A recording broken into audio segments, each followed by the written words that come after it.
The House of Representatives prosecution team finds no legal basis in the Senate Impeachment Court's move to remand the articles of impeachment against Vice President Sara Duterte. In a submission to the Impeachment Court on Wednesday, June 25, the House prosecution panel attests that the impeachment proceedings initiated against Duterte on February 5 fully complied with the 1987 Constitution and the House rules.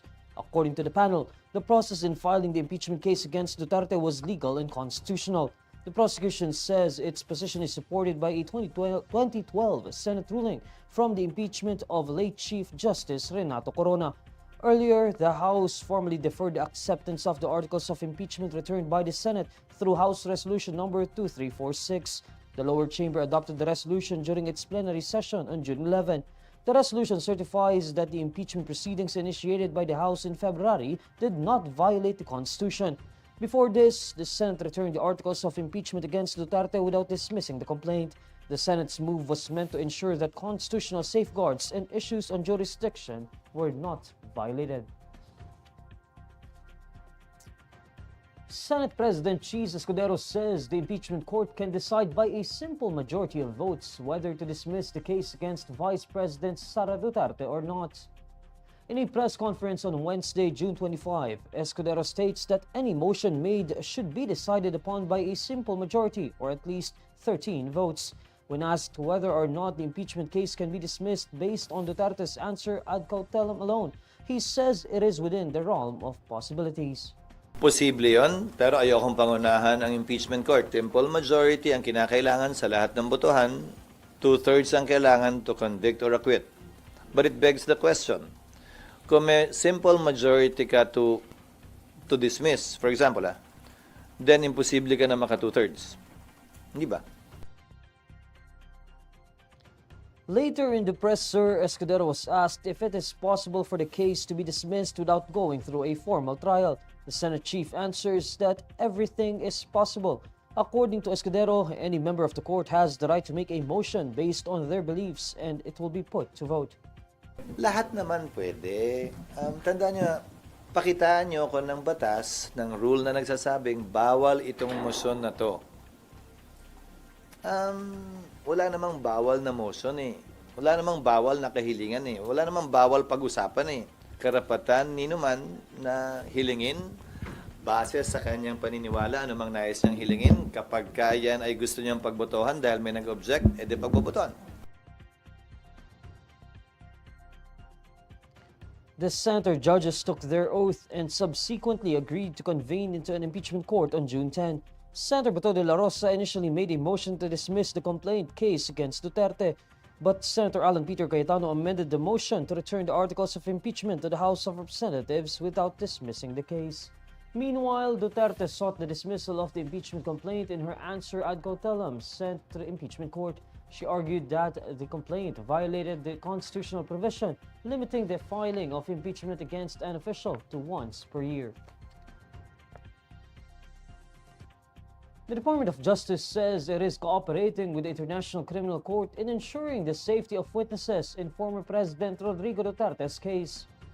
In a television interview on Wednesday, June 25, Justice Secretary Boying Remulla says the ICC reached out through the agency's Witness Protection Program in order to secure the individuals who will testify at The Hague, Netherlands. Remulla says the DOJ fulfilled this request as it is well-founded and based on the witnesses' safety. The Justice Chief also believes Duterte's request for interim release to another country is impractical and unnecessary. He says there may be more harm than good that can come out if Duterte's request is granted. He adds that the ICC itself should know how much it took to bring Duterte to The Hague. He says it might not be easy to bring Duterte back after losing custody of him. Duterte is currently detained by the ICC as he faces crimes against humanity charges. Duterte's camp earlier said a country agreed to receive Duterte should his interim release be granted. The prosecution opposed the request, saying Duterte's continued detention remains necessary to ensure his appearance at trial. Vice President Sara Duterte is questioning the purpose of an interim release provision in the International Criminal Court if it could simply be denied. The ICC prosecution earlier opposed the request of former President Rodrigo Duterte for interim release to a still undisclosed country. In a media interview on Wednesday, June 25, the vice president describes her father as an ailing 80-year-old. According to the vice president, her father being detained is already considered an injustice. Well, sa akin lang, as a lawyer, bakit ka pa naglagay dyan ng provision of interim release sa iyong batas kung hindi mo rin naman pala yan ibibigay sa mga akusado, lalong-lalo na sa isang akusado na 80 years old na at kailangan ng assistant at kailangan ng caregiver. So, parang napakalaking question nun.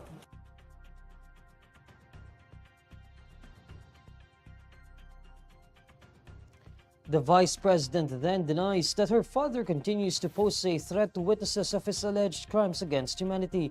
She says he has never lifted a finger against them when he was still in the Philippines. She also questions the basis of using her influence as vice president and her family statements against the ICC in opposing the request. Dapat siguro ang kanilang pinagbabasihan lang ay yung actions and sinasabi ng akusado, hindi at kung ano yung sinasabi ng country where he will be released to. Napakamali na gagamit sila ng rason para ikontrahin ang petisyon ng isang akusado base sa statements ng pamilya. However, the vice president acknowledges that it is the prosecution's job to oppose what the defense proposes. She also admits that she has yet to actually read the prosecution's opposition in full. Rodrigo Duterte is facing crimes against humanity charges before the ICC in relation to his administration's bloody anti-drug campaign. The Philippine National Police Anti-Cybercrime Group says most online scammers recently arrested by authorities are Filipinos who learned from working at Philippine offshore gaming operators. In a media forum on Wednesday, June 25, PNP Anti-Cybercrime Group Director Brigadier General Bernard Yang says fellow Filipinos are doing the scamming by themselves now. He says after Pogos closed, the Filipino scammers went on their own. Without providing an exact number, Yang says most of their arrests involve Filipinos.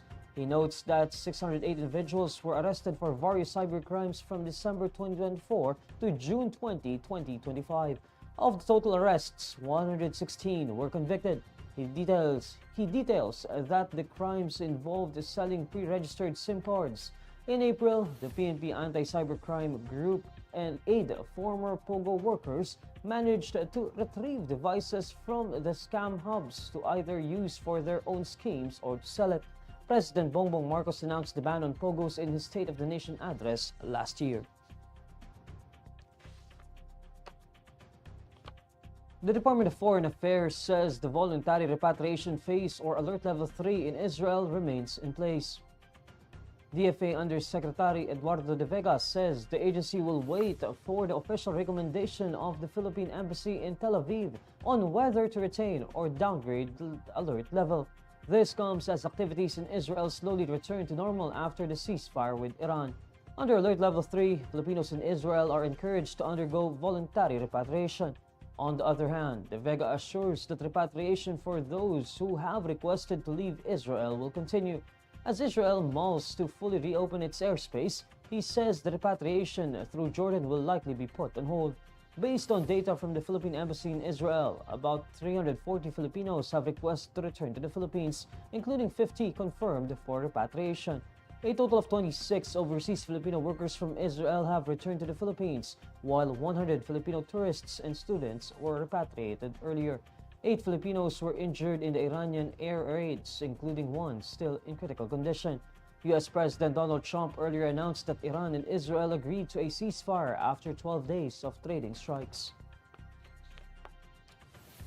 And these are the stories you need to know today. I'm Neil Mercado. Follow INQUIRER.net on Facebook, X, YouTube, TikTok, Instagram, and Reddit. For more stories, visit INQUIRER.net. Good evening.